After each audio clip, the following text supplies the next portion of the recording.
Hello. In today's video, we're going to be discussing your monthly financial checklist. For this video, we're going to assume a couple of things. One is that you don't own the building, because if you own the building, you can charge yourself any amount of rent that you want or none at all. So we're not counting those. We're also assuming that this is not an unattended laundromat. Okay. So you probably do some wash and fold, and you are at least partially attended. So we're going to start off with the big three of the expenses. These are what I look at when I see a listing, let's say a laundromat's for sale. And there are certain guidelines, percentages that are the norm in the laundromat industry. And I plug those in and to see how accurate I think the listing is and how profitable a laundromat is. So the first one is rent. And you don't want your rent to be more than 25% of your gross sales. So your rent really should fall between 20 and 25% of revenue. Obviously, the lower you can get it, the better, but those are general guidelines. And just to give you an example, last year, my rent was 21% of our gross sales. Now, rent is fixed, so there's not much you can do about it. Hopefully, you negotiated a good lease. The only way to lower that percentage is to increase revenue. The next thing on our list are utilities, your water, gas, and electric. They should also fall within 20-25%. Anytime you pass those 25% thresholds, it's probably worth taking a look at those numbers and see why you're spending so much. For ours, it was 14% last year, so that was actually pretty good. I was very happy with that. Now, one of the ways you can lower the utilities is by getting newer equipment. So the newer equipment that you have, probably the lower your utility costs are going to be, because every model just gets more efficient. They use less water, they use less energy. So your utility bills keep going down as a percentage of your sales. Now, one thing to realize is that obviously newer equipment, it also costs money. So you might have some offsetting expenses if you're financing them. But newer equipment definitely will help you control your utility cost.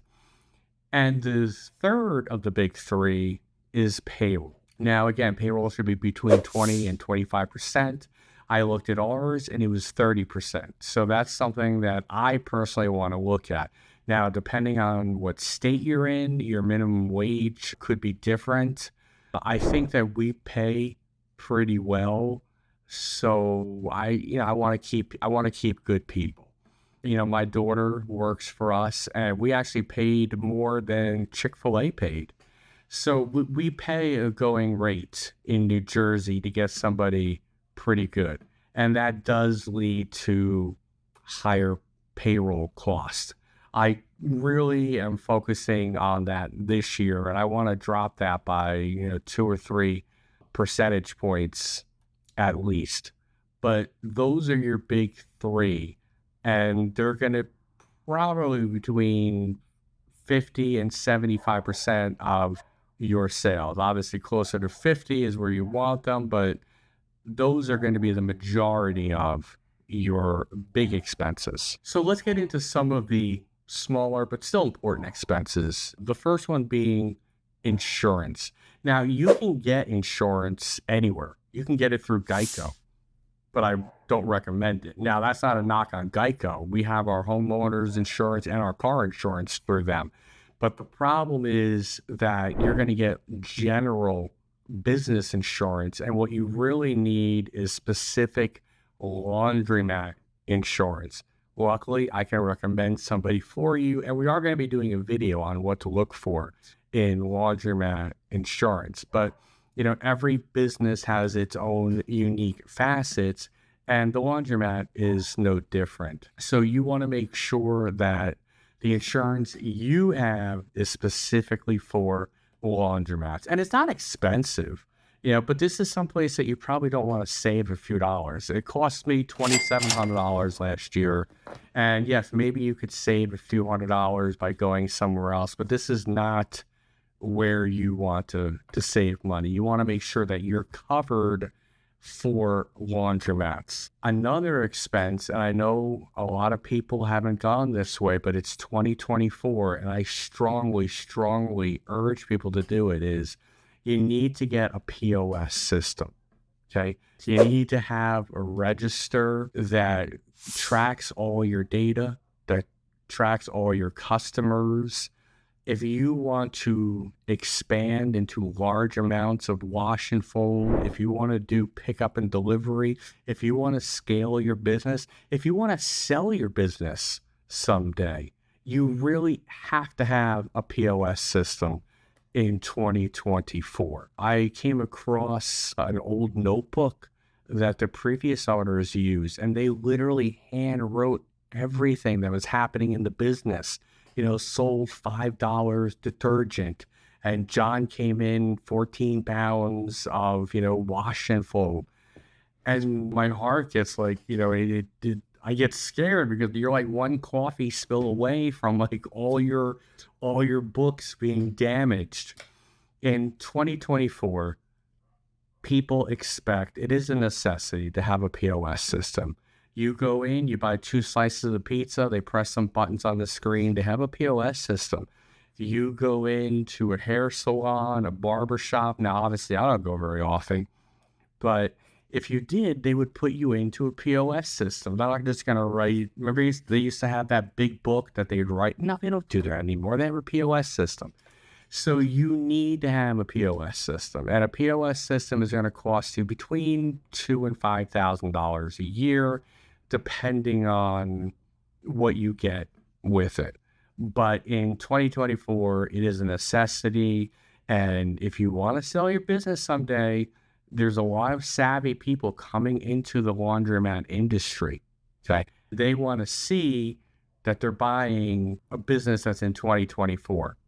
They don't want to come in and spend several $100,000, maybe 7 figures, to buy a business where, here's all my one subject notebook. You can go through there to get the information. Okay, so time to get a POS system. Another expense you're going to have is repairs. Now, obviously, the newer the machines, the less likely they are to break. But if you've ever had an appliance or a computer, a laptop that's under warranty and it breaks, we know that new things, they still break. So even the newest stores are going to probably have some repair expense. Now, as you get older equipment, it's just going to naturally, it's going to break more. Now, one way to help with the repair expense is for you to become a little handy. Now, that's not to say that you can fix everything, but a lot of operators I know, they've been able to learn how to fix some of the easier things. So you're not just constantly, when I bought the laundromat, right? Every time we heard a noise, the attendant or my wife said, you got to call somebody. You got to call somebody. I'm like, what, if I called somebody as many times as you guys heard a noise, we'd already be out of business. All right. So repairs are going to be a natural part of the business. Even the best sometimes have to call in outside help. But the more that you can learn to fix simple things yourself, and I think we're going to do some videos on that later in the year, the more you can save yourself that money. And the last thing, and I wanted to mention this because I see this for a lot of small business, is the credit card fees, okay? So about 1.5% of my sales were credit card fees. I know that small businesses are loath to pay those, but we live in a digital world. One of the things that you can do if you choose is to pass that on to your customer. I see a lot of places, smaller businesses charge like a surcharge fee. But I think maybe you can get away with that. Somebody's buying 2 slices of pizza and a Coke.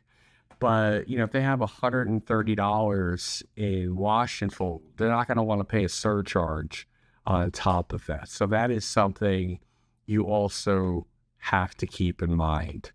So to go back to the beginning, when I look at a business and let's say it's doing $400,000 in sales, one of the ways that I can back into what I think the profitability is by using some of these percentages, the big ones that I talked about today. And then I can compare that to what the owner says they are making and see if I think that it lines up. I hope this video helped you. If it did, please subscribe to the channel, smash that like button. If you'd like to see any other videos on either entrepreneurship or laundromats, please leave a comment in the comment section below and I'll try to make one for you. Have a great day.